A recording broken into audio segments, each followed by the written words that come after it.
Teachers at this primary school in China 蓝色是走神了， know exactly when someone isn't paying attention. 白色就是你可能跟网络还没有连接好。 These headbands measure each student's level of concentration. The information is then directly sent to the teacher's computer and to parents. China has big plans to become a global leader in artificial intelligence. It has enabled a cashless economy where people make purchases with their faces. A giant network of surveillance cameras with facial recognition helps police monitor citizens. Meanwhile, some schools offer glimpses of what the future of high-tech education in the country might look like.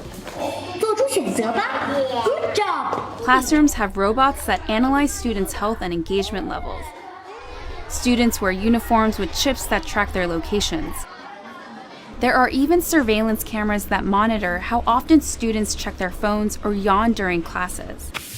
These gadgets have alarmed Chinese netizens. But schools say it wasn't hard for them getting parental consent to enroll kids into what is one of the world's largest experiments in AI education. A program that's supposed to boost students' grades while also feeding powerful algorithms. 为了就是国家的这个研究呀、发展呀，我觉得是没有问题的。 The government has poured billions of dollars into the project, bringing together tech giants, startups, and schools. We got exclusive access to a primary school a few hours outside of Shanghai. 同学们早上好。 To see firsthand how AI tech is being used in the classroom. For this 5th grade class, the day begins with putting on a brainwave sensing gadget. Students then practice meditating. 现在想象我们眉心有一点柔和的光芒绽放。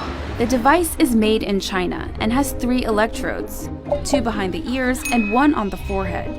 These sensors pick up electrical signals sent by neurons in the brain. The neural data is then sent in real time to the teacher's computer.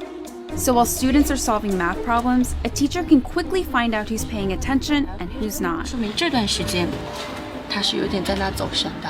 A report is then generated that shows how well the class was paying attention. It even details each student's concentration level at 10-minute intervals. It's then sent to a chat group for parents. 就是他可以看到每个人的评分。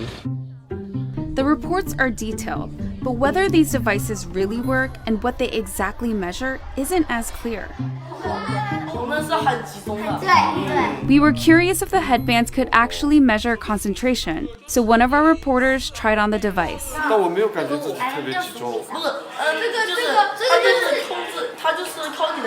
This is a new technology with still fairly little research behind it. Theodore Zanto is a neuroscientist at the University of California, San Francisco. He was surprised to learn that this tech, called electroencephalography, also known as EEG, is being used in the classroom on children. It's usually used by doctors in hospitals and labs. EEG is very susceptible to artifacts. And so if you are itchy or just a little fidgety, or the EEG wasn't set up properly so that the electrodes didn't have a good contact, affects the signal. Despite the chances for false readings, teachers told us the headbands have forced students to become more disciplined. 上课回答我的问题，就是他们的声音会比平常更响亮。 Teachers say the students now pay better attention during class, and that has made them study harder and achieve higher scores. 上课认真听讲，作业做的基本上是全对的。 But not all students are as enthusiastic.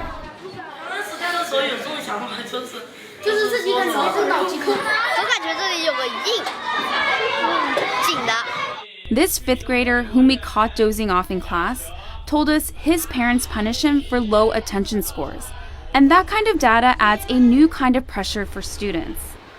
你想啊，如果在一次考试全班人都考了95分以上，就你考了一个85，你会不会感觉你有一种Companies we interviewed said the data can go to government-funded research projects. We spoke to parents who were unclear about where the data ended up. and they didn't seem to care too much. Santos says there's likely no privacy protection at all. In a classroom, if you're trying to make an assessment of an individual student, you really can't anonymize it. Experts and citizens alike are sounding alarms about various aspects of the country's huge push into artificial intelligence. These classrooms are laboratories for future generations. And while these new tools may potentially help some 200 million students raise their grades, just how this all works out won't be apparent until they become adult citizens.